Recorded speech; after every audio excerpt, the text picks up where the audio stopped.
because I have been an alumni of Aligarh Muslim University right from my graduation days.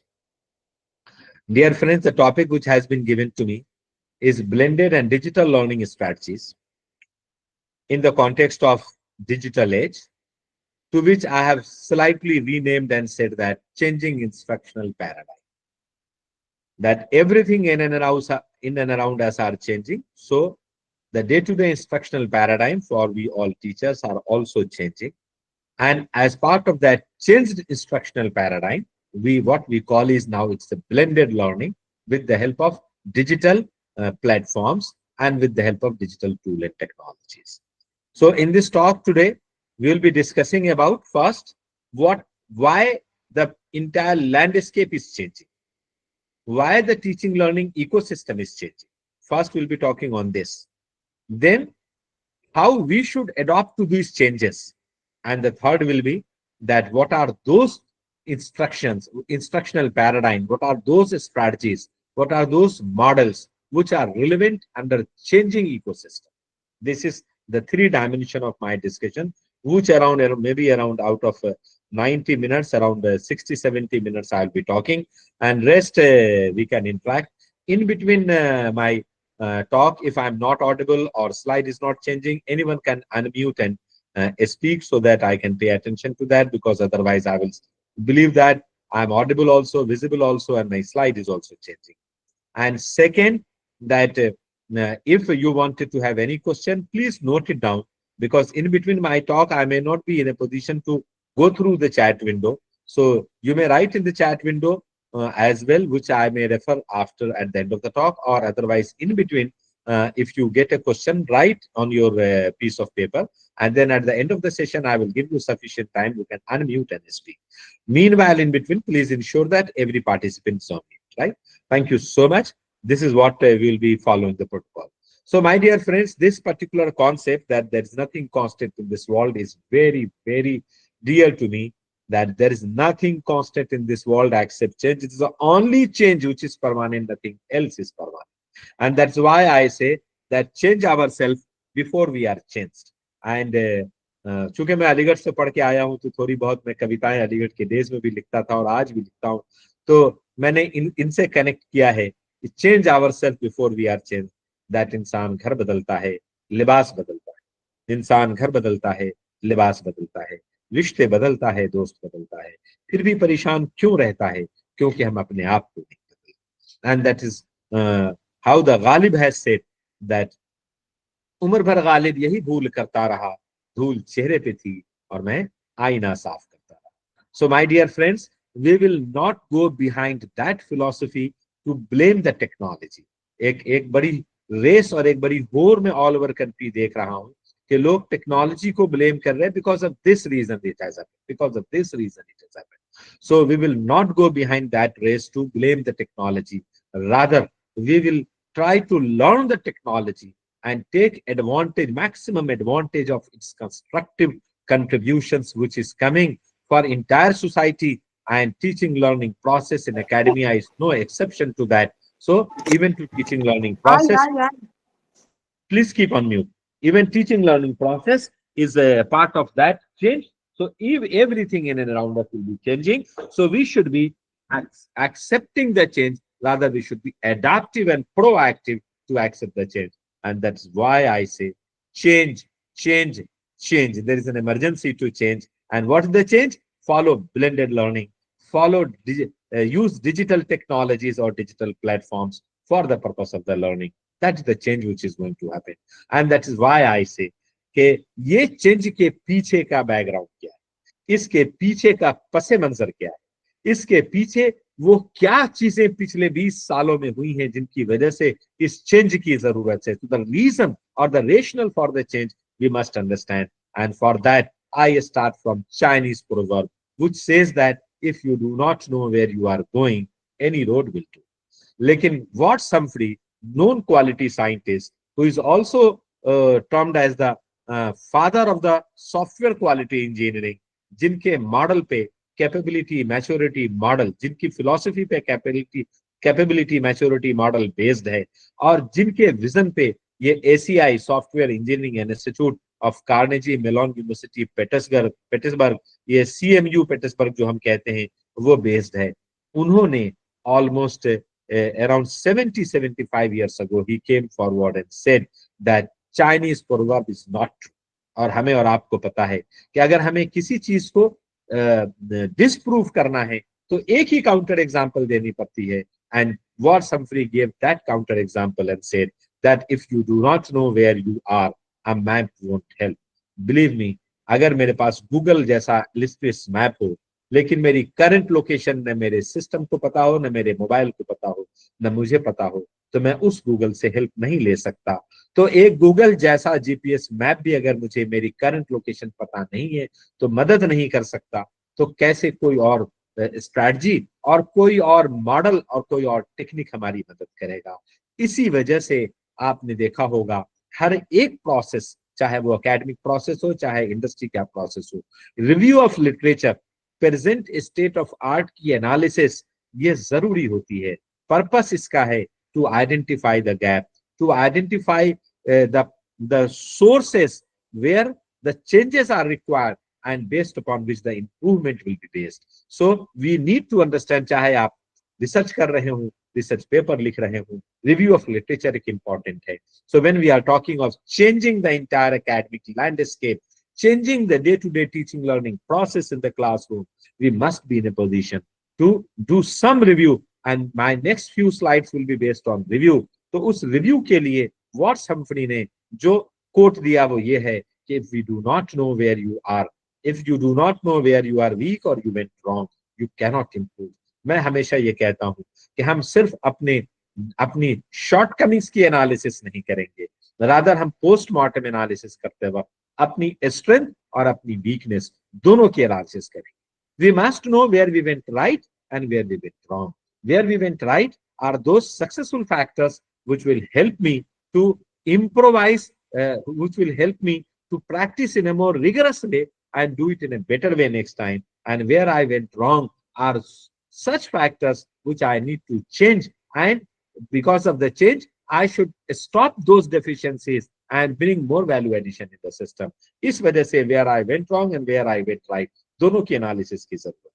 Dear friends, Hindustan Times 3rd September, just before Teachers Day 2015, 2015 3rd September, Hindustan times Thursday का day पलट कर देखें। अगर कहीं library archive में है तो आपको मिलेगा, वेबसाइट पे मिलेगा, मैं कॉपी लेकर आया हूं यहाँ। और ये थर्ड पेज पे हेडलाइन थी, थर्ड पेज की हेडलाइन थी कि 50% educated students are not employable. 10 साल पहले की बात है, 10 साल में much water has already been flown. So even 10 years ago, Hindustan Times कहता है 50% educated students are not employable। This survey was conducted by Pearson Higher Learning। You might be aware that there were other surveys conducted by NASSCOM, conducted by UGC, conducted by AICTE, and everyone concluded that hardly around 20 to 30% people are employable। When I'm talking employable, doesn't mean that only by the corporates, by the society, by the research institutions, by universities, means 20 to 30%। and this is please participants, please keep yourself on mute, please। So when I'm talking employable means only 20 to 30% people, or according to this liberal survey, maximum 50% people are in a position to contribute in a productive manner। Rest all were not finding their knowledge sufficient of converting into a kind of some product or services or some tangible benefit for the society। और ये एक वजह है कि मैं हमेशा कहता हूं कि एकेडमिक इंस्टीट्यूशन का पर्पस है कि जो फाइनेंशियल एनर्जी है, जो पैसे हैं, पैसों को फाइनेंशियल एनर्जी कहते हैं, कि जो पैसे हैं फाइनेंशियल एनर्जी है उसको इंटेलेक्चुअल एनर्जी में कन्वर्ट करना। एंड जो जब हम उसको एक इंडिविजुअल को उससे फीस लेते हैं और उसे हम एक इंटेलेक्चुअल एनर्जी में कन्वर्ट करते हैं, वापस वो इंटेलेक्चुअल एनर्जी जब सोसाइटी में जाए, जब रिसर्च इंस्टीट्यूशन में जाए, जब यूनिवर्सिटीज में जाए और जब कॉर्पोरेट में एज ए टीम मेंबर जाए, तो उस इंटेलेक्चुअल एनर्जी को वो ऑर्गेनाइजेशन फाइनेंशियल एनर्जी में कन्वर्ट कर पाए। सो मच सो कि अगर as an individual I paid 5 lakhs fees for entire program of 3 years. I must be in a position to convert that and got some intellectual energy. That intellectual energy should be in a position to get converted by me while working for myself as an entrepreneur or working for someone else. So must be in a position to get converted, maybe with multiplier factor, maybe around twice than the total fees. So maybe around 10 lakhs per year for 3 years. If I have paid 5 lakhs and if I am unable to convert it for 10 lakhs, that virtual energy into 10 lakhs per year, then this implies the proposition will never work. And that is where the gap is. This gap needs to be identified. And why this gap is coming, this need to be identified. So you know that around 70% workforce all across the country and even globally around 55 to 60% of the workforce is working in IT organization.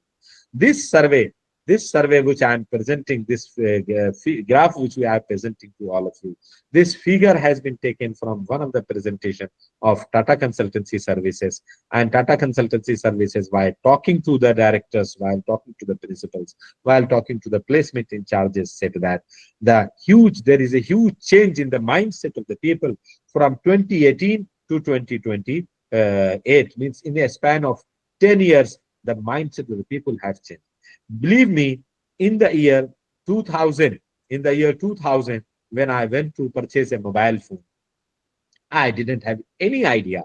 I did not have any idea what kind of a specification any handset will have, and what kind of a specification I should look forward. Accordingly, I will talk to the shopkeeper. No, when I went to the shopkeeper, I asked him, भाई एक बढ़िया अच्छा मतलब economical भी हो, cheap भी हो, सस्ता भी हो और टिकाऊ हो, जो कहते हैं सस्ता और टिकाऊ, के इकोनॉमिकली भी वायबल हो, अच्छा हो और बढ़िया हो, जो अच्छा चले वो आप मुझे दे दो। और उन्होंने मोटरोला का एक बड़ा सा सेट मुझे दिया और कहा ये सबसे फ्लैगशिप सेट है। I am talking pre Nokia era, Motorola का एक सेट दिया और कहा ये बहुत बढ़िया सेट है। Imagine this, I am talking 2000 and now in 2025, after 25, if I was a teacher at that moment, I was working as assistant professor in the university, and if after 25 years I go, I'm also enlightened, and forget about me going, even around 10 years old kid, when he wanted to purchase a mobile phone handset, he goes to a shop and gives him 10 different specification. मेरी RAM इतनी चाहिए, मेरा processor quad core चाहिए, मेरे पास इसके अंदर cash इतनी चाहिए, मेरे पास ये फीचर चाहिए, इस स्पेसिफिकेशन का कैमरा चाहिए और ये चाहिए और ये चाहिए और ये चाहिए और ये चाहिए। बिलीव मी, सम टाइम 10 साल का बच्चा जो शॉपकीपर को स्पेसिफिकेशन बताता है प्रोडक्ट की, उसमें से बहुत सारे स्पेसिफिकेशन इवन शॉपकीपर को पता नहीं होता। और फिर शॉपकीपर कहता है कि नहीं, मैं चेक कर लेता हूँ कंपनी से और फिर आप कल आएंगे तो मैं आपको बताऊंगा, या आप रुके, मैं 10 मिनट में चेक करके आपको बताता हूँ। और फिर उसके बाद वो बच्चा उससे प्राइस पूछता है और अगर उसने बताया कि 49,922, तो वो बच्चा तुरंत बता देता है नहीं, ये इस वाले पोर्टल पे, इस वाले शॉपिंग पोर्टल पे, से अमेजोन पे, फ्लिपकार्ट पे या ऐसे किसी पोर्टल पे ये 39,999 का मिल रहा है, या आप क्यों अंकल हमसे 10,000 रुपए ज्यादा ले रहे हैं। इमेजिन कीजिए, ये डिफरेंस आ गया है। मैं एट द एज ऑफ 30, 2025 में 2000 में इतने स्पेसिफिकेशन मुझे पता नहीं थे। आज 10 साल का बच्चा आज मच मोर स्पेसिफिकेशन पता है। इसका मतलब ये है कि कस्टमर की richness of information, के information infusion because of social media, because of internet era, because of digital technologies, जो कस्टमर के पास आई है, as a purchaser of the handset I am a customer, तो मेरे पास जो इंफॉर्मेशन आई है वो बहुत ज्यादा आई है, और इतनी ज्यादा इंफॉर्मेशन है कि अब कोई मुझे फूल नहीं कर सकता, कोई मुझे गलत इंफॉर्मेशन नहीं दे सकता। Otherwise, I am connected to social media and internet as well to get the correct information. So this implies the richness and the richness of the information has increased. This increase in the level of the richness and the richness of the information at the customer level, at the user level, the people have become more informed. And when your customer or user is more informed, they expect a better product from you, they expect a faster delivery, and they expect much more feature than what they have been expecting earlier. And because of this figure says that in the year 2018, a customer was ready to give us 60 days cycle time to complete any work, and that too with a better, faster and more features.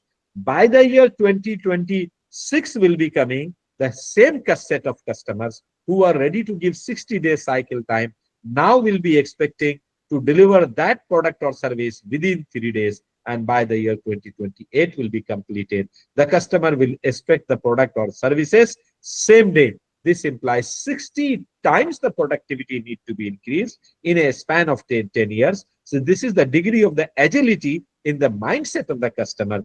This degree of agility must bring challenges, and that challenge is forcing we all academic people that if we keep on continuing with 30 years old, with 20 years old, with 15 years old processes in our day-to-day teaching learning process, in our day-to-day teaching learning ecosystem, we will not be in a position to meet to the requirement of our users who are ultimately the students and then after the society. So हम उनकी requirement को पूरी नहीं कर सकते, तो हमें degree of agility mean change के साथ चलना पड़ेगा, चेंजिंग इको सिस्टम के साथ अपने को रिलेवेंट रखना पड़ेगा। और जब तक हम ये काम नहीं करेंगे हमारे लिए बहुत मुश्किल होगा। ये एक बड़ा रीजन है, जो रीजन चेंज को फोकस कर रहा कि पिछले 10 सालों में 18 से 28 60 टाइम्स प्रोडक्टिविटी बढ़ रही है, and current productivity gain is not going to in any way meet the cycle time required. अच्छा, जब हम चेंज की बात करते हैं तो अब चेंज किस तरह का होना चाहिए ताकि जो प्रोडक्टिविटी एफिशिएंसी की जरूरत है या प्रोडक्टिविटी गेन की बात है या 60 टाइम्स प्रोडक्टिविटी बढ़ाने की बात है, ये कब होगा? वो तब होगा कि हमारा फोकस टीचिंग से ज्यादा लर्निंग की तरफ शिफ्ट हो। So my dear friends, all of you are teachers, तो टीचिंग से लर्निंग की तरफ शिफ्ट हो मींस बच्चा ये ना हो कि वो कॉलेज से जो कुछ लेक्चर अटेंड करके जाए वो सोचे मुझे तो सेंसिटाइजेशन किया है टीचर्स ने, अब मैं घर जाके पढ़ूंगा, प्रैक्टिस करूंगा, तब सीखूंगा। मैं आऊंगा इस टॉपिक पे, अभी यहाँ ज्यादा टाइम इस स्लाइड पे नहीं दे रहा हूं। मैं आऊंगा जब मैं ब्लूम टैक्सोनॉमी के लेवल डिस्कस करूंगा, जब मैं उस स्ट्रेटजीज पे आऊंगा कि हमें लर्निंग, बेटर लर्निंग के लिए क्या करना चाहिए और फिर डिजिटल टेक्नोलॉजीज किस तरीके से हमारी मदद कर रही है। So, my dear friends, having said this, that the entire focus from teaching to learning should be done.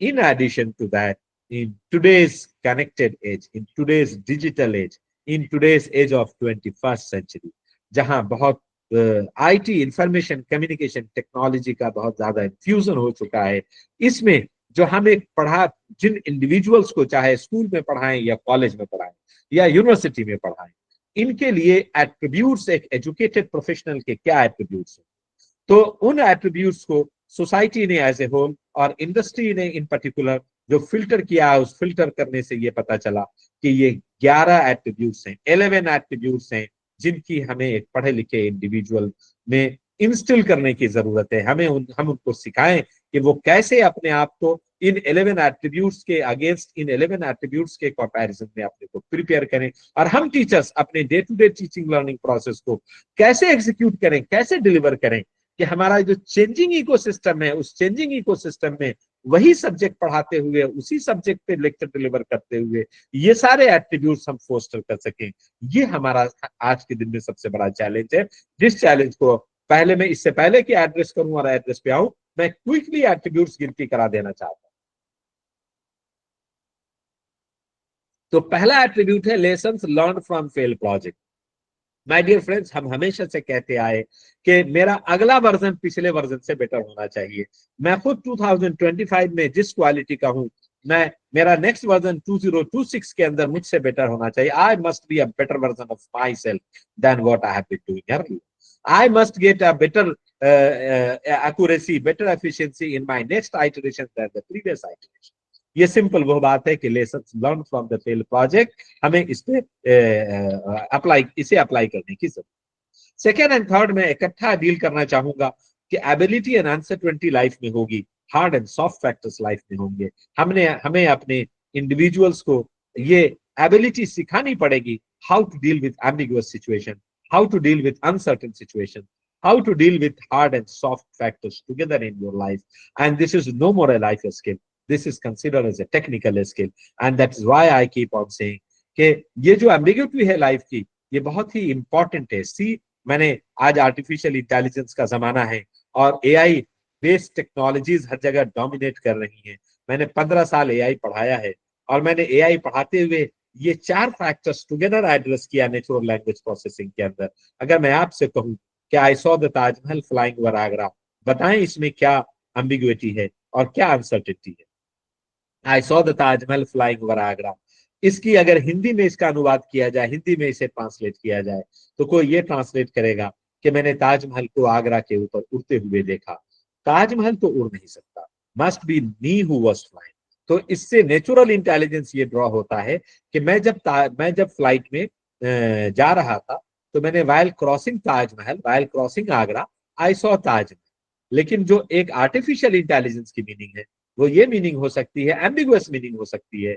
जब तक उसमें नेचुरल इंटेलिजेंस का कंपोनेंट ऐड न करें, एम्बिगुअस मीनिंग हो सकती है कि ताजमहल आगरा पे उड़ रहा था जिसे मैंने देखा, ये गलत मीनिंग। दूसरा सेंटेंस आपको बताता हूं, I saw you moving at PVR along with my girlfriend, मेरी गर्लफ्रेंड के साथ आप घूम रहे थे पीवीआर पे और मैंने आपको देखा कि आप और मेरी गर्लफ्रेंड इकट्ठे घूम रहे हैं। एक मीनिंग ये हो सकती है। दूसरी मीनिंग ये हो सकती है, क्योंकि मैं जब अनसर्टेनिटी एम्बिग्युइटी के साथ अनसर्टेनिटी डील करूंगा, तो मैं ये समझ जाऊंगा कि मेरी गर्लफ्रेंड किसी भी हालत में आपके साथ नहीं घूम सकती जी। इस वजह से मैं इसकी दूसरी मीनिंग ड्रॉ करूंगा, और मीनिंग ये ड्रॉ करूंगा कि मैं मेरी गर्लफ्रेंड के साथ पीवीआर पे गया था, जहां मैंने आपको देखा, आप भी वहां थे। ये मीनिंग उसकी हो सकती है। सो ऐसी सिचुएशन लाइफ में आएंगी, क्योंकि इंडस्ट्री का फीडबैक ये है कि एम्बिगुअस अनसर्टेन सिचुएशन को सर्टेनिटी फैक्टर लगा के, जो स्टैटिस्टिक, मैथमेटिक्स और कंप्यूटर साइंस के टीचर्स हैं वो जानते हैं कि हम एक बेसियन नेटवर्क बनाते हैं, जहां हर एक फैक्ट जो हमारे पास आएगा, उस फैक्ट को प्रोसेस करने के लिए फैक्ट चेक आजकल जो सबसे बड़ा डोमेन है, कि एम्बिगुअस नहीं है, अनसर्टेन नहीं है, ये डायरेक्ट बता देने वाला है, हार्ड है, या ये सॉफ्ट फैक्टर है, थोड़ा स्लोली, थोड़ा बदल के, थोड़ा रिफ्रेश करके बताने की जरूरत है। ये बहुत ही इंपॉर्टेंट कॉन्सेप्ट है जिसको हमें डील करने की जरूरत है। तो ये स्किल कैसे सिखाएंगे बच्चे को? ये प्रोजेक्ट देके सिखाएंगे बच्चों को, ये प्रॉब्लम सॉल्विंग के तरीके से सिखाएंगे। ये बच्चे को इंफॉर्मेशन देके और कहा जाएगा, now apply your knowledge in the given context and solve this, तो तब जाके बच्चे को समझ आएगा।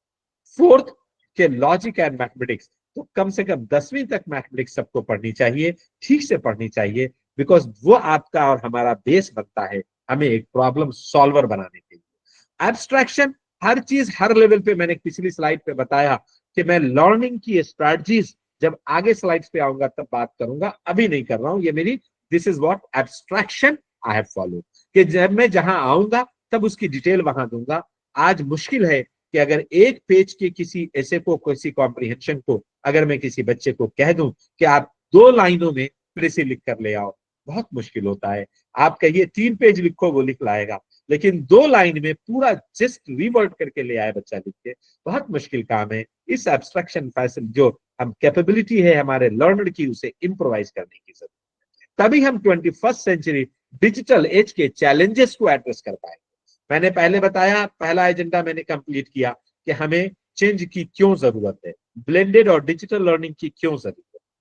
दूसरा मैं ये बताने जा रहा हूं कि जब मैं चेंज करूं, तो मैं मान लो मैंने अलीगढ़ चेंज किया, दिल्ली आ गया, तो मैं दिल्ली आऊं या मैं बरेली जाऊं या मैं लखनऊ जाऊं, कहां जाऊं, तो उसके लिए क्या एट्रीब्यूट चाहिए, क्या चेंज की जरूरत है, वो मैं उस पर बात कर रहा हूं। इसके बाद मैं तीसरा डायमेंशन ये देखूंगा कि मैं कैसे यहां पहुंचूंगा, इन एट्रीब्यूट्स तक कैसे पहुंचूंगा, वो मेरे लेक्चर का तीसरा डायमेंशन होगा। अभी मैं दूसरे डायमेंशन को एड्रेस करता हूं कि अब जो एब्स्ट्रक्शन बता दिया मैंने, sixth new consulting paradigm. IT industry देखिए, आज से 30 साल पहले डिजिग्नेशन दिया करती थी प्रोग्रामर, अब उसके बाद डिजिग्नेशन देने लगी इंजीनियर। जब मैं प्रोग्रामर या इंजीनियर कहता हूं, तो इसके साथ senior programmer, junior programmer, assistant programmer, chief programmer, senior engineer, junior engineer, assistant engineer, chief engineer, superintendent, ये सारे वर्ड्स उसमें प्रीफिक्स सफिक्स लग सकते हैं, लेकिन मैं एक प्रोफेशन में जो डेजिग्नेशन फ्लोट किया गया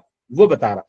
लेकिन पिछले 10 सालों से इंडस्ट्री ने ये कहना शुरू कर दिया, no more engineers, no more programmers, no more professional, we want consultant. And who is consultant? जो कस्टमर की आंखों में आंखें डाल के, कस्टमर के परसेप्शन पे बेस्ड कस्टमर की प्रॉब्लम का सॉल्यूशन दे दे, वही कंसल्टेंट। आज डॉक्टर अपने आप को मेडिकल कंसल्टेंट कहता है, लॉयर अपने आप को एक लीगल कंसल्टेंट कहता है, हम टीचर्स भी उनके एकेडमिक कंसल्टेंट। क्योंकि हम उन्हें ये बताने की कोशिश करते हैं कि बेटा इस सब्जेक्ट में ये पढ़ना है आपको, इस सब्जेक्ट में ये वैल्यूबल है, और ये जो आपने पढ़ने का तरीका ढूंढा है is not a right way, this is the right way. ये 10 वेबसाइट्स आप पढ़ते हैं ये ऑथेंटिक नहीं है, ये 3 वेबसाइट मैं आपको रेफर कर रहा हूँ ये ज्यादा ऑथेंटिक है। तो हम भी उनके एकेडमिक कंसल्टेंट, और जब हम एकेडमिक कंसल्टेंट हैं, जब हम ये मान रहे हैं कि हम कंसल्टेंट हैं, तो हमें उस कंसल्टेंसी की डेफिनेशन पे बिलीव करना पड़ेगा कि मेरे स्टेक होल्डर को, मेरे कस्टमर को, मेरे यूजर को क्या चाहिए वो मैं दे पा रहा हूं या नहीं दे पा रहा। ये पहली 6 स्किल आप इसमें देखिए। कहीं मैंने सब्जेक्ट की बात नहीं की कि कंप्यूटर साइंस पढ़ना है, कहीं मैंने मैथमेटिक्स पढ़ना है अलग से सब्जेक्ट की बात नहीं की है।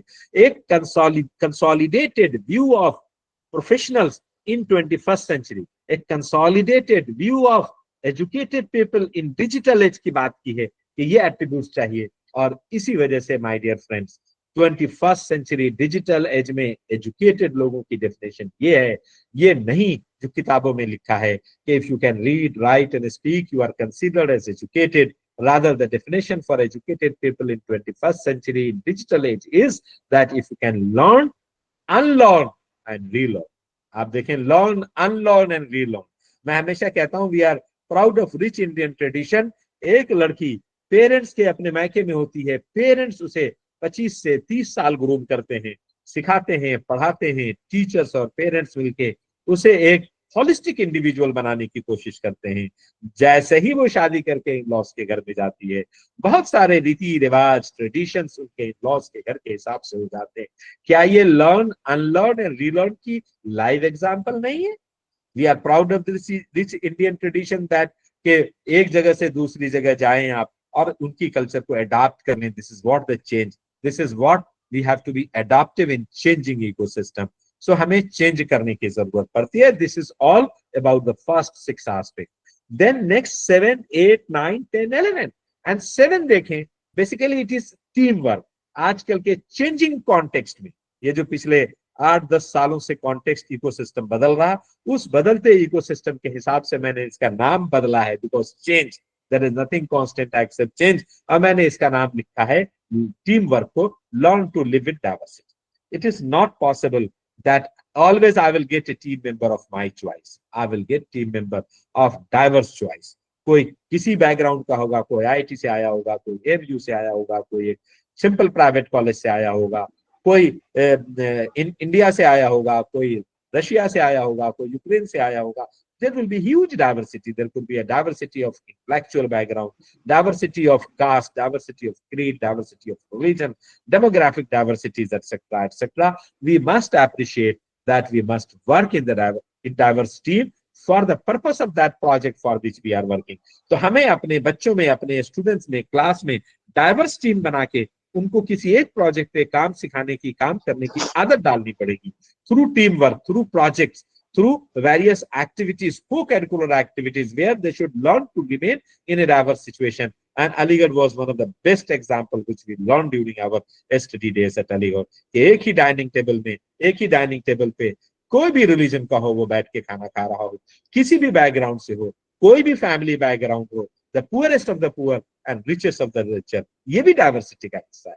तो आज के चेंजिंग कॉन्टेक्स्ट में जहां लोग डिफिकल्टी से किसी टीम मेंबर को अपने फेलो कंट्री से, फेलो सिटीजनशिप से, सिटीजन मेंबर्स को एक्सेप्ट करते हैं, learn to live with diversity हमें स्कूल कॉलेजेस में इन्फ्यूज करना पड़ेगा। जब भी आने वाले दिनों में हम उन्हें सोसाइटी में एक ऐसा मेंबर देख सकेंगे जो डाइवर्स टीम में काम करे। मैं क्विकली एक एग्जांपल यहाँ बता देता हूँ कि मैं अपने 10 बच्चे को जब क्लास में कोई प्रोजेक्ट असाइन करता हूँ, सब मुझे यस करते हैं कि हाँ काम करेंगे। प्रोजेक्ट की 10 मेंबर की टीम मैंने डिसाइड की है, लेकिन जब मैं वापस मेरी केबिन में आता हूँ, वो उनमें से 8 बच्चे, 7 बच्चे, 6 बच्चे मुझे मेरे रूम में मिलते हैं और कहते हैं सर वो 3 लोग जो अभी मेरे साथ नहीं आए, हमारे साथ नहीं आए, उनको हमारी टीम से हटा दीजिए, आपने जो प्रोजेक्ट समझाया था वो सब हम लोग करेंगे। फिर मैं उन्हें पूछता हूँ क्यों? वो कहते हैं सर हम ना कहें ज्यादा तो अच्छा है, उनके सोचने का वेवलेंथ, तरीका काम करने का अलग है और हम अलग हैं। We are diverse people, how can diverse people remain in one team? अगर आप एक जगह रखेंगे तो कुछ भी काम नहीं होगा। देन बहुत ही मुश्किल सिचुएशन होती है। अच्छा, बहुत बच्चे आजकल लॉजिकली बहुत स्ट्रांग हैं, तो वो अपनी स्ट्रांग लॉजिकल रीजन मुझे देते हैं कि सर आपने बुलियन अलजेब्रा पढ़ाया था, आपने सेट थ्योरी पढ़ाया था और क्लास में ये बताया था कि intersection of two disjoint sets is 5, हम वो 3 मेंबर और 7 मेंबर इंटरसेक्शन अगर निकालेंगे डिसजॉइंट सेट है तो 5 यानी कोई काम भी नहीं होगा। अच्छा, इतना स्ट्रॉन्ग लॉजिक है कि बहुत मुश्किल होता है इन्हें डिफाई करना। फिर मैं उनसे कहता हूँ यस आई नो दैट, लेकिन मुझे ये बताओ कि मैंने तो उन्हें आपकी टीम में इंटेंशनली पर्पसफुली रखा है कि वो आपसे इंस्पायर होंगे, आने वाले दिनों में वो हमारे लिए एक टीम के डाइवर्स मेंबर बन सकते हैं, येट कंट्रीब्यूटिव मेंबर होंगे। आप उनको क्यों इंस्पायर करना नहीं चाहते? फिर वो चुप खड़े होते हैं। फिर मैं उन्हें एक एग्जांपल देता हूँ कि देखो, intersection of two disjoint set is not always 5। ये मैथमेटिक्स में 5 हो सकता है, लेकिन हमारी डे टू डे लाइफ में इस intersection of two disjoint set is not always 5। हमें कुछ बहुत ही वैल्यूबल रिजल्ट भी मिल सकता है दो डिसजॉइंट सेट के इंटरसेक्शन से, तो हमें इसे अप्रिशिएट करना चाहिए। और फिर मैं एग्जांपल देता हूँ कि collect all element from this universe which are happy, collect all elements from this universe which are happy, put it in happy set. Collect all elements from this universe which are by default sad, put it in sad set. Find intersection, happy intersection side, you will get 5। ये सब बच्चे कहते हैं yes sir, लेकिन तब मैं पूछता हूँ कि एक लड़की अपने शादी के बाद डोली के वक्त अपने मैके से ससुराल रोते जाती है, वो एक प्राउड मोमेंट है जो हम सब उसको चेरिश करते हैं। और क्या वो उस वक्त जिस वक्त वो अपने मायके से ससुराल डोली के वक्त रोते जाती है, क्या वो उसके लिए सैड मोमेंट है या हैप्पी? सब चुप होते हैं। कोई तो उसमें से कहता है कि हैप्पी मोमेंट है, दूसरा कहता सैड मोमेंट है, तीसरा बच्चा, कोई तो बच्चा या बच्ची जरूर बताएगा मुझे एक स्टूडेंट कि नहीं सर बोथ। जैसे ही वो कहता बोथ, मैं कहता हूँ यहीं रुक जाओ, और फिर जो मैथमेटिक्स आपने मुझे सिखाई थी वापस वहां जाएंगे कि intersection of two disjoint sets is five. अगर ये हैप्पी भी है और सैड भी है तो ये ऐसा मोमेंट, ये ऐसा सेट है जो हमारी पिछली डेफिनेशन में फिट नहीं बैठता। इससे ये साबित होता है कि हमेशा चीजें ना तो हैप्पी कह के डिस्कार्ड की जा सकती हैं, नहीं सॉफ्ट कह ना कि नहीं सैड करके एक्सेप्ट की जा सकती हैं। There will be situation which are both happy and sad, and that's why Nida Fazli का ये दोहा मुझे हमेशा याद रहता है कि सीधा साधा डाकिया जादू करे महान, सीधा साधा डाकिया जादू करे महान, एक ही थैले में भरे आंसू और मुस्कान। आप इमेजिन करें कि उस थैले से एक इन्वेलप किसी के लिए हैप्पीएस्ट पॉसिबल न्यूज होती है, दूसरे इन्वेलप में जो लेटर है वो दूसरे को देने के बाद किसी के लिए सैडेस्ट पॉसिबल न्यूज होती है, लेकिन वो दोनों इन्वेलप एक थैले में डाकिया रखता है और लेकर हमें डिलीवर करने आता है। क्या लाइफ में हम इसे इमुलेट नहीं कर सकते? और क्या हम हैप्पी और सैड के उलझनों में फंसे रहेंगे? क्या हम कास्ट, क्रीड, रिलीजन और इस डाइवर्सिटी में उलझे रहेंगे, या हमें इनसे आगे, इनसे ऊपर उठकर हमें अपने लर्नर्स को, अपने स्टूडेंट को ये सिखाना पड़ेगा कि हमें अपनी टीम के लिए काम करना है, एज ए सिटीजन अपने नेशन के लिए काम करना है, as a member of any project team अपनी क्लासरूम में उस प्रोजेक्ट के लिए काम करना है। किसी के प्रोनाउंसिएशन अलग है, किसी के इंग्लिश बोलने का स्टाइल अलग है, किसी के खाने का तरीका अलग है, किसी के प्रेयर का तरीका अलग है। क्या इससे हम एक टीम में नहीं रह सकते? ये है मेरी वो 7th स्किल सेट जो मैं लेके आया हूँ कि learn to live with diversity.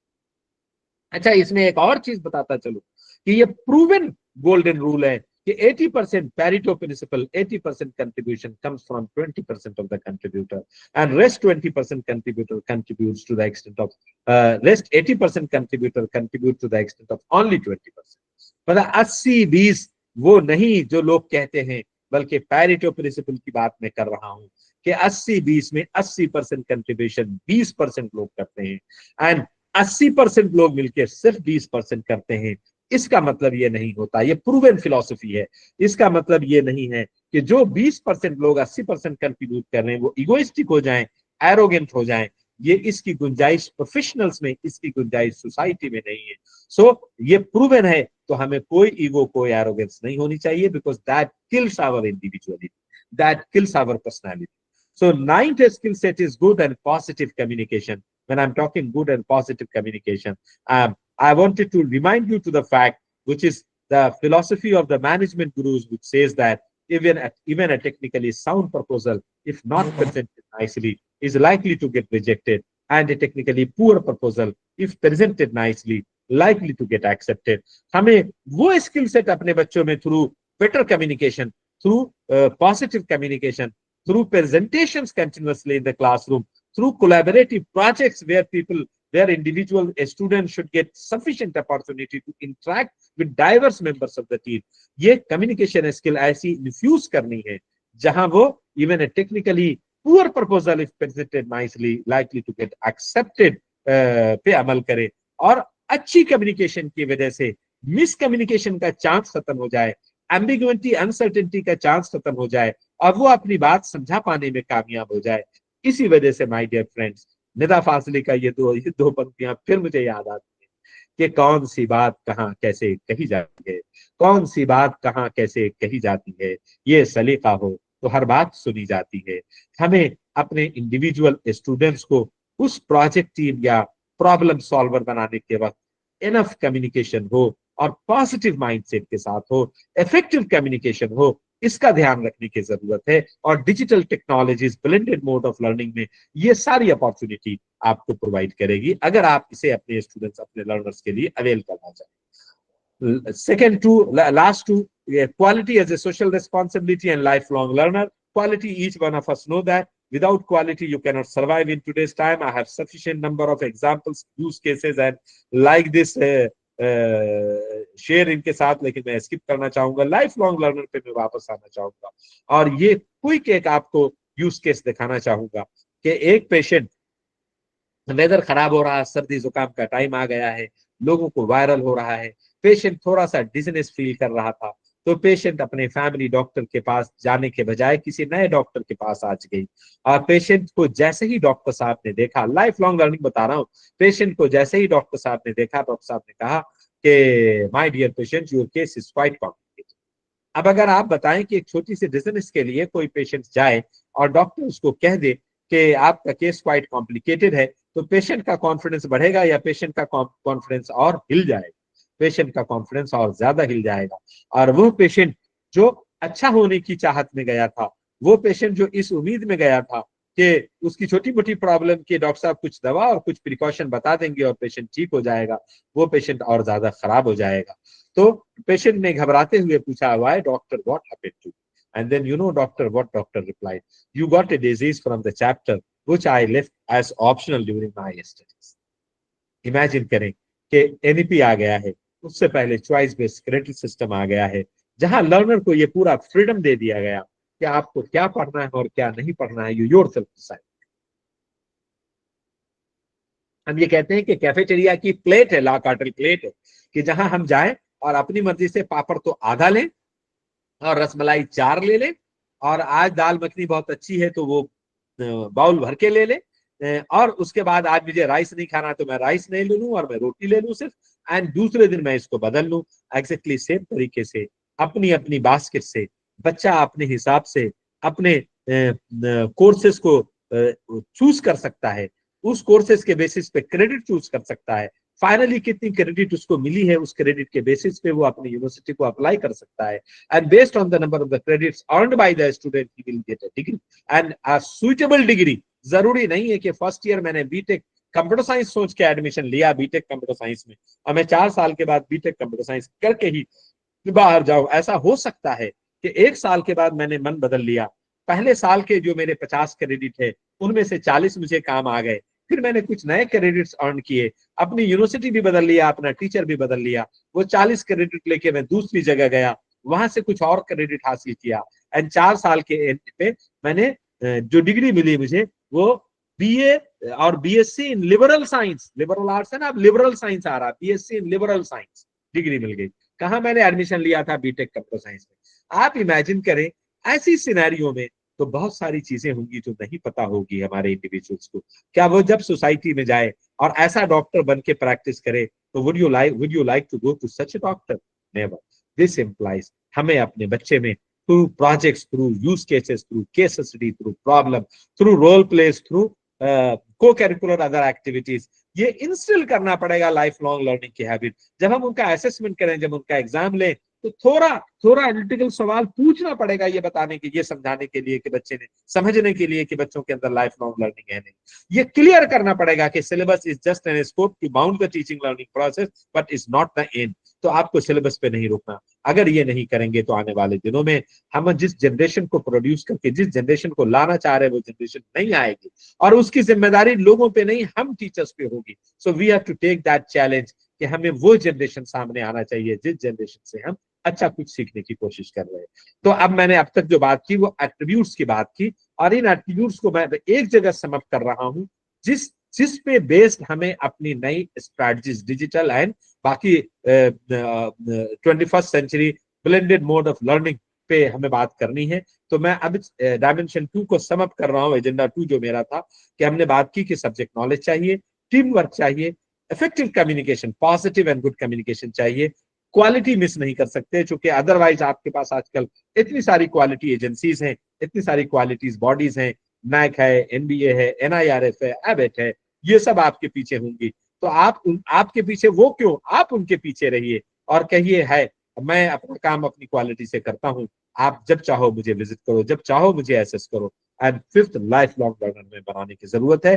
तो ब्रॉडली इन 5 फंडामेंटल स्किल सेट पे हमें 21st सेंचुरी डिजिटल एज में फोकस करने की जरूरत है। ये अगर हम करेंगे तो होलिस्टिक एजुकेशन दे पाएंगे, होलिस्टिक प्रोफेशनल एंड इंडिविजुअल और एजुकेटेड पर्सन हम प्रिपेयर कर पाएंगे, जिसकी बुनियाद होगी कि वो टेक्निकल स्किल्स मीन्स उसके फाउंडेशन, उनके सेंटर पे, न्यूक्लियस पे उसकी टेक्निकल स्किल्स होगी, उसके ऊपर एक लेयर होगा सॉफ्ट स्किल्स का, उसके ऊपर एक लेयर होगी बिजनेस स्किल की, सॉफ्ट स्किल्स बिजनेस स्किल्स मिला के लाइफ स्किल होगी, और technical skill at the centre पे होगी। ये सब मिला के उसकी प्रोफेशनल क्वालिटी होगी, वो उसके प्रोफेशनल एट्रीब्यूट का हिस्सा होगा। और अगर हम इसको नहीं कर सके तो माय डियर फ्रेंड्स, ये कॉशन है हम सबके लिए, सिर्फ आपके लिए नहीं, मेरे लिए भी कॉशन है कि technology has revolutionalized the way we work, so to it is about to transform education, and students cannot be effective in tomorrow's world if they are trained in yesterday's skill। तो ये हमें याद रखने की जरूरत है। अगर हम इसको मिस कर गए तो फिर बहुत ही मुश्किल होगा। Keeping this that students cannot be effective in tomorrow's world if they are trained in yesterday's skills, इसे सामने रख के हमने blended and digital learning using technology, हम ब्लेंडेड और डिजिटल लर्निंग पे कैसे शिफ्ट करेंगे, ये हमने कोशिश की है। अगला लास्ट एजेंडा मेरा डिस्कशन का, जिसमें मैं आपको ब्रीफली बता रहा हूं कि अगर हम टेक्नोलॉजी इन जनरल यूज करें तो उसके फायदे क्या हैं, उसके एडवांटेजेस क्या हैं। So we start using technology, हमारी टीचिंग क्वालिटी इंप्रूव होती है। हम चूंकि बहुत सारा काम टेक्नोलॉजी करेगा, तो हम उनको जो प्रोजेक्ट है या जो प्रॉब्लम्स हैं या जो यूज केसेस हैं उसमें उनको लीडरशिप स्किल दे सकते हैं। तो हम इनकलकेट लीडरशिप स्किल, पहले मैं बिहेव करूंगा फिर मेरा स्टूडेंट उस हिसाब से बिहेव करेगा। Improve decision making skills because I will keep on getting information with the help of the technology in my system, and that information will give a better analytics to me, and that better analytics will help me to deliver in a better way, so my decision will be better. Increase students engagement in learning। अगर मैं ये technology ICT आज ना होती मेरे पास, और मुझे academic staff college में यूं कनेक्ट नहीं किया होता और कहा होता फोन लीजिए और बोलिए, तो शायद मैं आपको इस तरीके से ये मल्टीपल कलर की स्लाइड्स दिखा के और फिगर्स दिखा के और ग्राफ दिखा के आपको इंगेज नहीं कर सकता। सो जैसे ही आप टेक्नोलॉजी यूज करते हैं, स्टूडेंट्स इंगेजमेंट आप अपने टीचिंग लर्निंग सिस्टम में इम्प्रोवाइज करते हैं।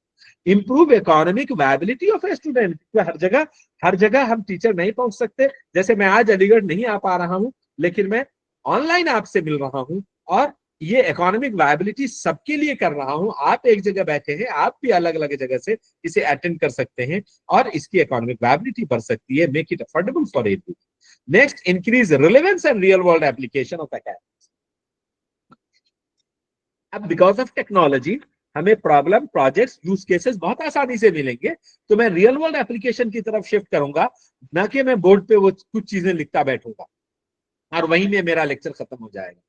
Close the digital divide by increasing technology literacy. अगर मैं सबको टेक्नोलॉजी में कैपेसिटी डेवलप कर दूं, तो जो डिजिटल डिवाइड की बातें हैं वो कम हो जाएंगी।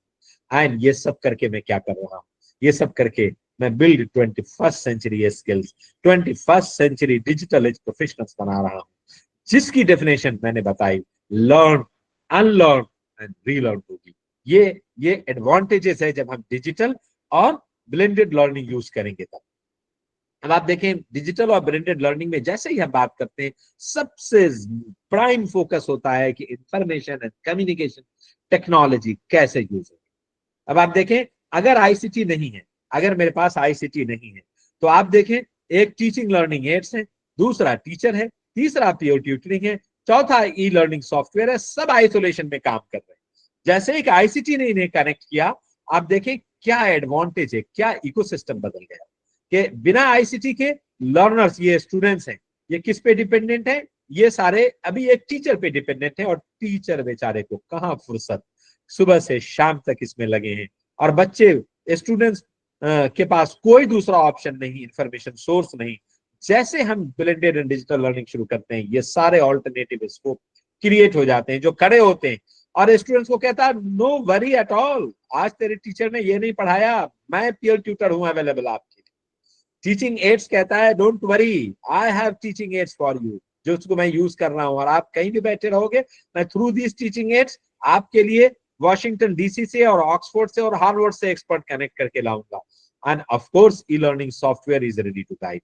सो ये सारे ऑल्टरनेट्स क्रिएट हो जाते हैं जैसे ही ICT, digital and blended learning आप यूज करेंगे, जैसे ये कनेक्शंस आप एस्टैब्लिश करते हैं। तो इंफॉर्मेशन एंड कम्युनिकेशन टेक्नोलॉजी का सिर्फ काम ये नहीं है कि वो कंटेंट दे, बल्कि वो कंटेंट को इनेबल करे कि कोलैबोरेटिव लर्निंग हो, जिसको हम डिजिटल लर्निंग, डिजिटल स्ट्रेटजीज के हेल्प से कम करने की कोशिश कर रहे हैं। कोलैबोरेशन में means E learning software is one source, peer tutoring is other source, teaching aids are third enabling mechanism, and of course the great teacher can never be replaced, can only be supplemented. तो अब मैं कहता हूं ये teacher है जो teacher अपना role play कर रहा, फिर ये पीयर ट्यूटर है जो पीयर ट्यूटर अपना रोल प्ले कर रहा, फिर ये टीचिंग एड्स हैं जो टीचिंग एड्स अपना रोल प्ले कर रहे हैं, और ये सब मिलके मेरे सिस्टम को बेटर करेंगे। ये मैंने आपको थर्ड डायमेंशन, जो मेरे एजेंडा का, आज एजेंडा का थर्ड पॉइंट था, उस पर यह बताने की कोशिश की यहां तक कि अगर मैं डिजिटल टेक्नोलॉजीज यूज करूंगा तो क्या एडवांटेज मिलने वाली है। ठीक है, कौन कौन सी डिजिटल टेक्नोलॉजीज हैं और कैसे यूज करनी चाहिए, और उस यूज करते वक्त क्या क्वेश्चन रखना चाहिए, उस पर मैं नेक्स्ट आने वाला हूं। तो उस पे आने से पहले मैं आपको प्रेजेंट स्टेट ऑफ अफेयर, चूंकि चूंकि वॉल्स हम्फ्री ने यह कहा कि if you do not know where you went wrong और where you are right, you can not improve.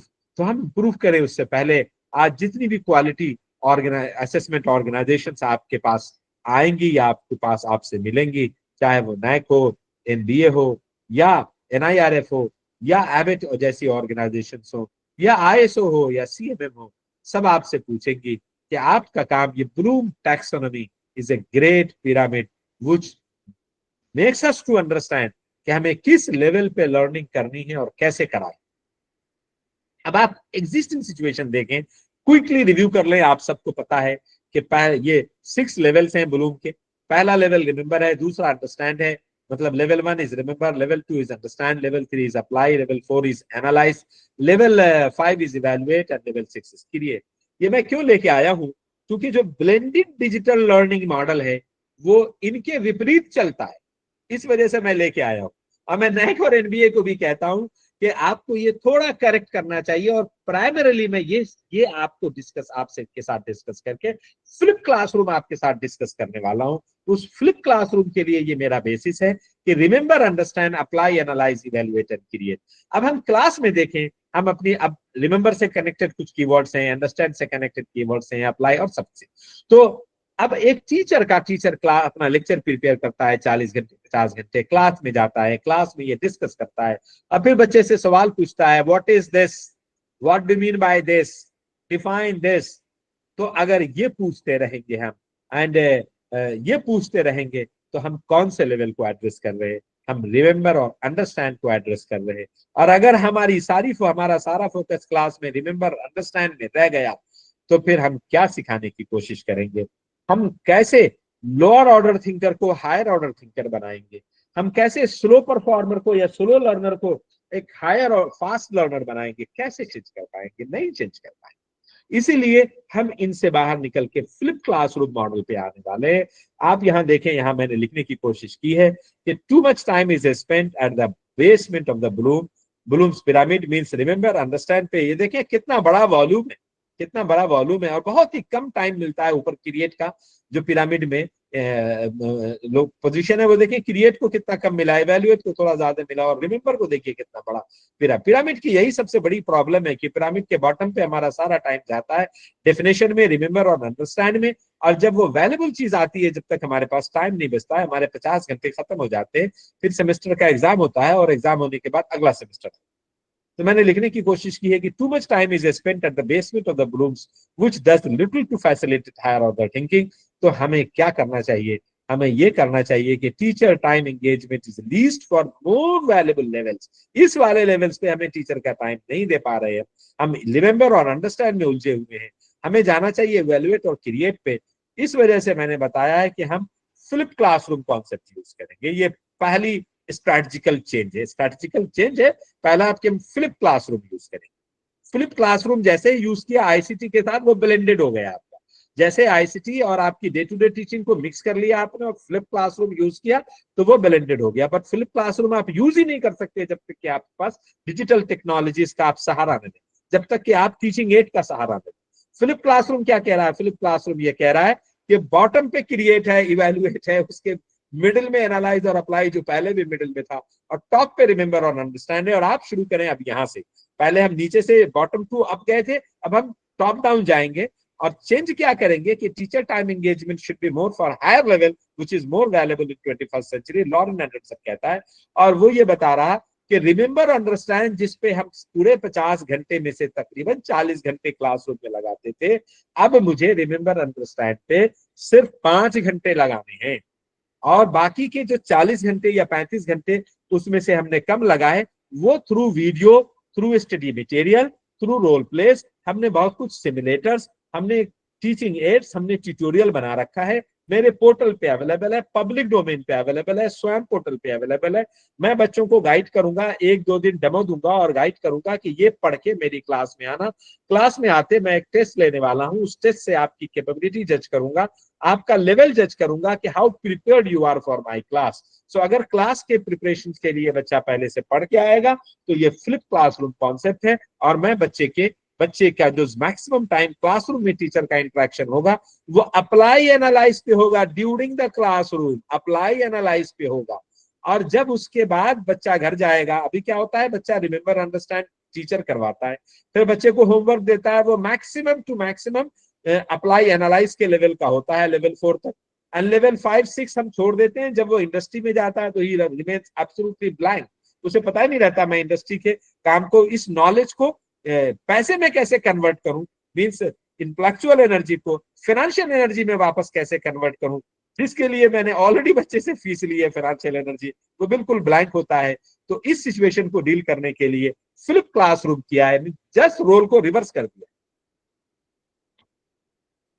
जो काम टीचर करते थे क्लास में, वो काम बिफोर क्लासरूम बच्चा करेगा।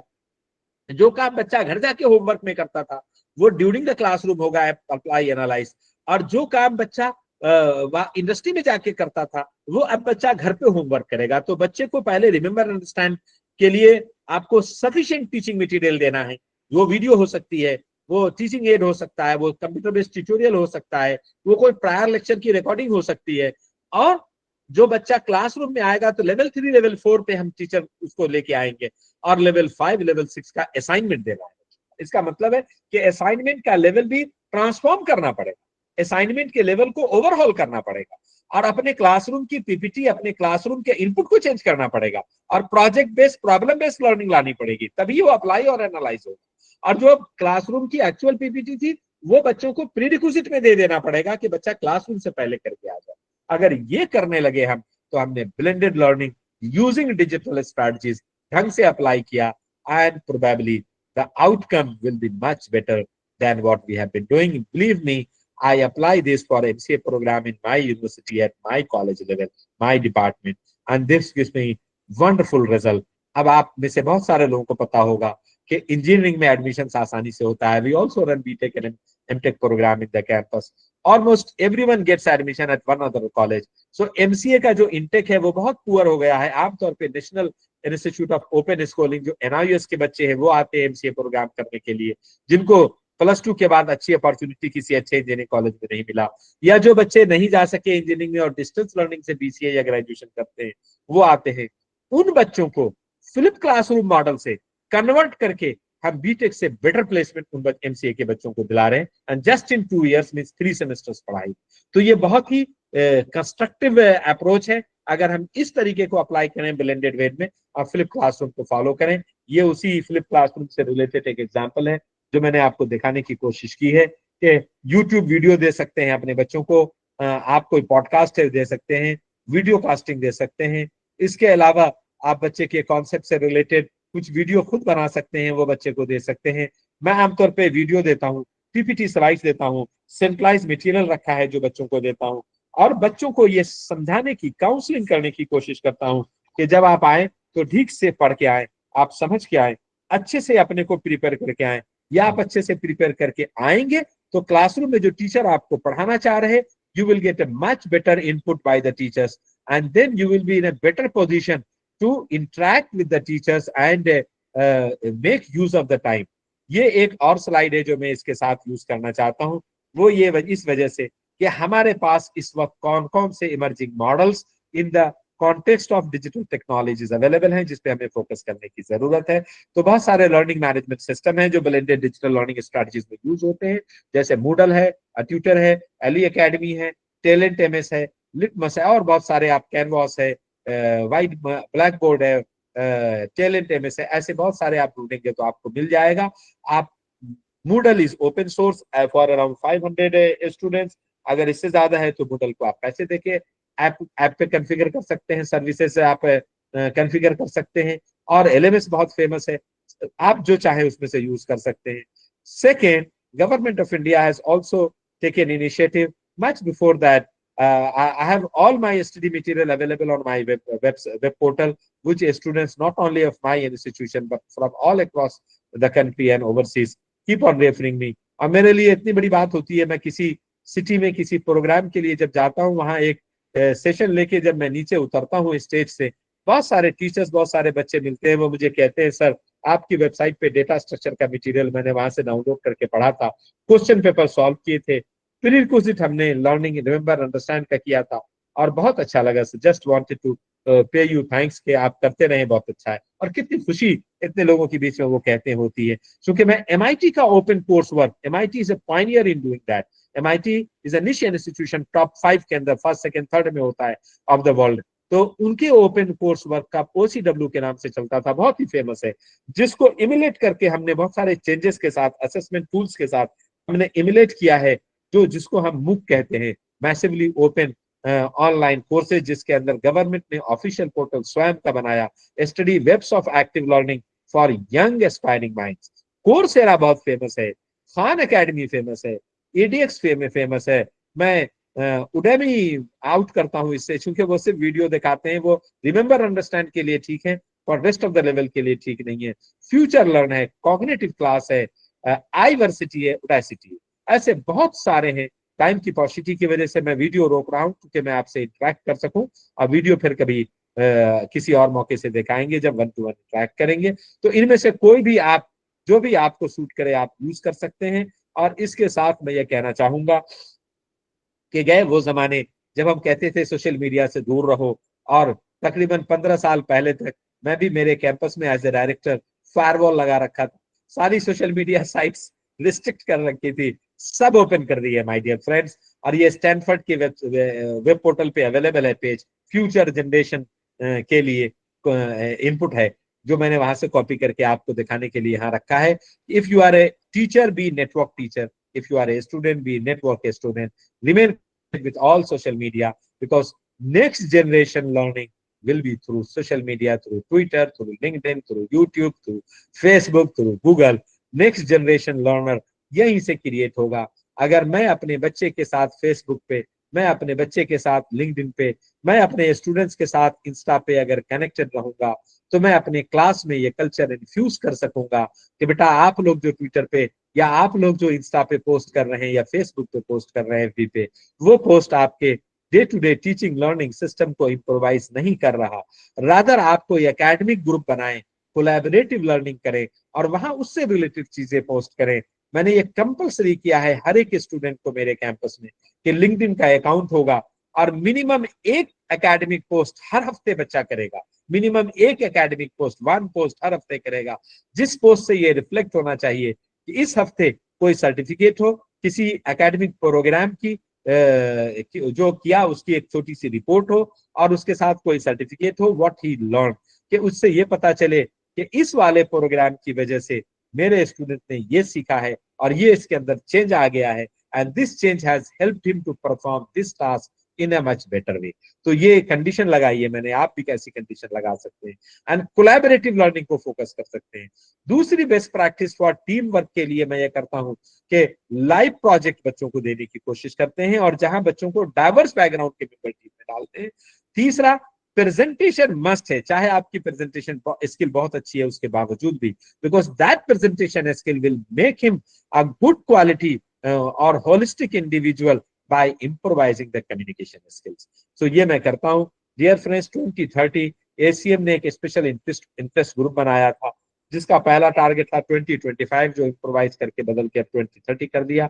ये कहते हैं बोर्कियन, अल्फ्रेड बोर्क के नाम से ये ग्रुप बना है। इसको बोर्कियन विजन ऑफ एजुकेशन 2030 कहते हैं। वो कहते हैं कि education will become highly interactive, मतलब जैसे वो आजकल स्मार्ट टीवी आ गई है, आप उसको इनपुट दें वो आपके हिसाब से चैनल आपको देगा, ये नहीं कि आप एक रिमोट से वो देखें जो टीवी पे दिखाया जा रहा है। Education will become highly individualised, customised education देने की बात होगी, जिसपे बड़े लेवल पे ये डिस्कशन चल रहा कि हाउ कैन वी इन्फ्यूज और how can we bring the concept of differentiated classrooms right into the classroom. Natural language tutoring would dominate the world over using local languages interface. कि natural language में tutoring होगी.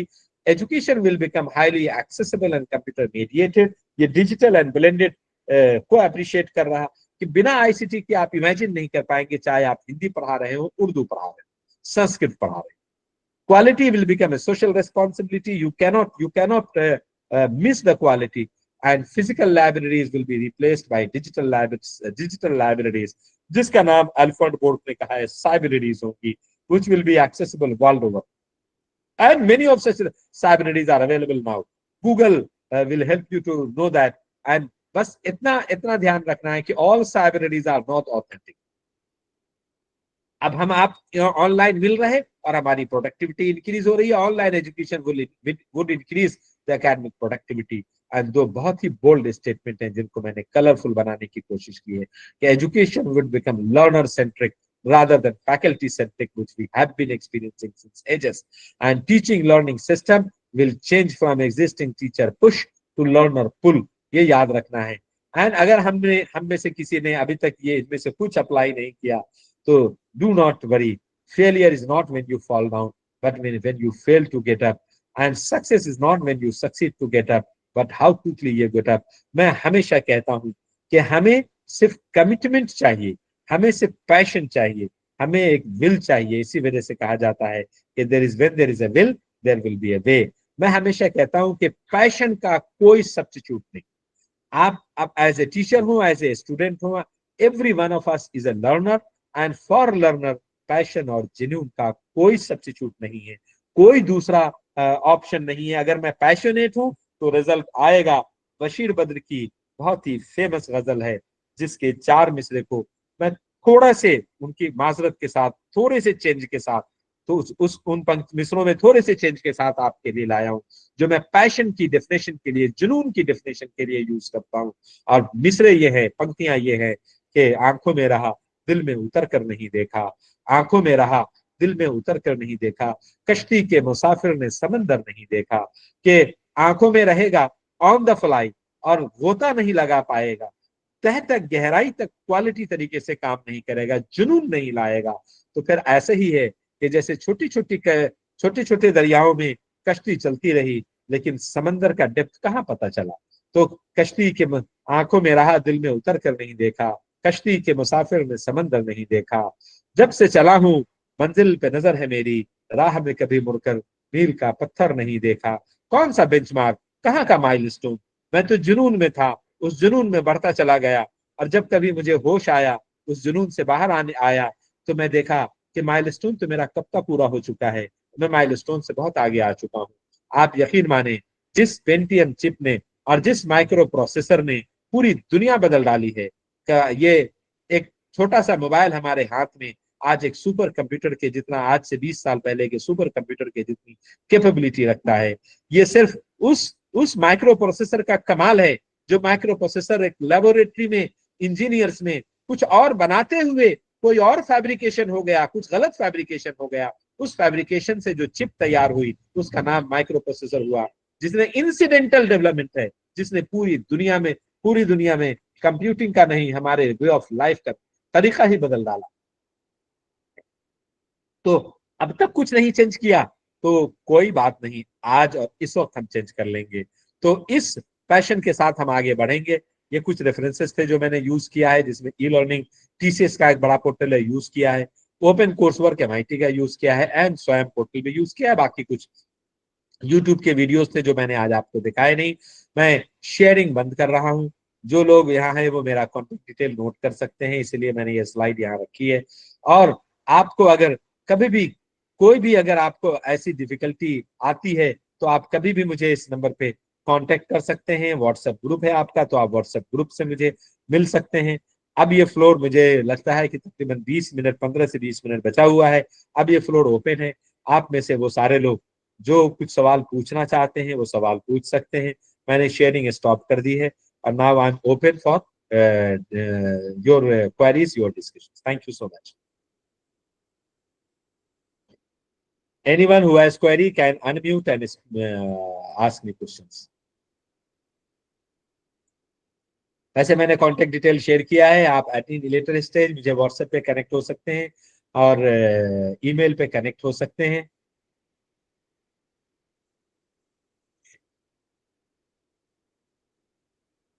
If there are no questions I would like to tell you कि ये जितना भी process है, ये सब प्रोसेस हमें उस अंधेरे से रोशनी की तरफ लाने का सफर है, हमें इग्नोरेंस से नॉलेज की तरफ लाने का सफर है, जिसके लिए रजा मुराद की एक चार कथा है, चार पंक्तियों का। वो चार मिसरी के कथा पे मैं कंक्लूड करना चाहूंगा। रजा मुराद ने कहा कि उजाले अपनी आंखों में महफूज कर लो, बड़ी दूर तक रात ही रात होगी। मैंने अलीगढ़ के डेज में भी कविताएं लिखी हैं और लिटरेरी क्लब का सेक्रेटरी भी रहा, यूनिवर्सिटी मैगजीन का एडिटर भी रहा हूँ अलीगढ़ के टाइम में। तो रजा मुराद ने कहा, और आर्टिफिशियल इंटेलिजेंस 15 साल से ज्यादा पढ़ाया है, जिस आर्टिफिशियल इंटेलिजेंस में सिर्फ ये कहा जाता है कि एनालॉजी में बात करनी है, डिक्लरेटिव बातें नहीं करनी, सिंबॉलिक बात करनी है, तशबीहन बात कर, तशबीह दे के बात करनी है। आप देखें रजा मुराद ने क्या बढ़िया पंक्तियां पिरोई हैं कि उजाले अपनी आंखों में महफूज कर लो, मीन्स की power of knowledge as integral part of your personality. आंखों से तशबीह दी है, आंखों से ज्यादा इंटीग्रेटेड पर्सनालिटी के लिए कोई चीज नहीं है। सब कुछ हो, आंखें अगर खुदा ने किसी वजह से किसी की न ले, लेकिन अगर ले ली तो सारी पर्सनालिटी की ब्यूटी खत्म हो जाती है। तो रजा मुराद कह रहा है कि पावर ऑफ नॉलेज आपकी पर्सनालिटी में आंखों की जैसी वैल्यू रखती है कि उजाले अपनी आंखों में महफूज कर लो। क्यों? क्योंकि इन एब्सेंस ऑफ नॉलेज आपके लिए अंधेरे में, जहालत में, इग्नोरेंस में चैलेंजेस बहुत होंगे। उन चैलेंजेस को सिर्फ नॉलेज फेस करने के लिए आपको मदद करेगा। अलीगढ़ मुस्लिम यूनिवर्सिटी की बुनियाद ही इस बात पे पड़ी थी।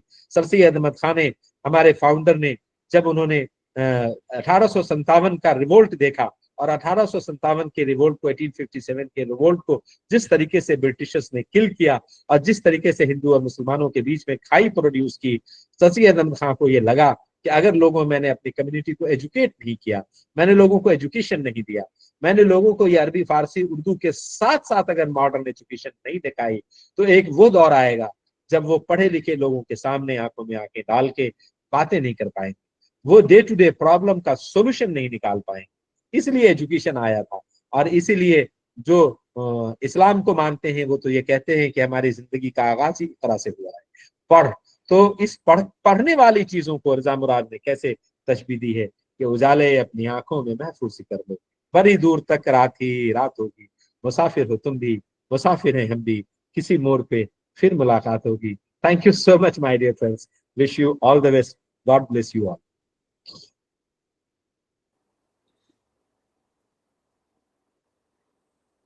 अब ऑर्गेनाइजर्स हमें बताएं कि हम, जी जी, हम लॉग ऑफ कर सकते हैं जी।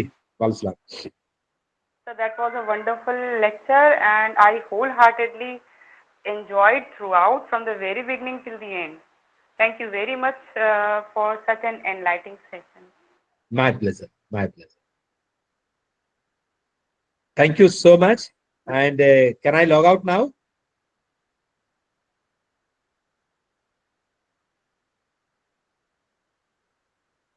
Thank you, sir. Thank you. Thank you. Bye-bye. Thank you, sir. Thank you very much. Thank you, Thank sir. you. Thank you, sir. Malika Thank you so Musafir much, sir. Rasulji Musafir Thank you Nabi. so much, sir. Thank you, My sir. pleasure. Nice information. Thank you. Bye-bye. Sir, जी जी हाँ Tasneem I would like to say one thing. Naushaba Yes, sir. Ji Thank you, बताइए sir.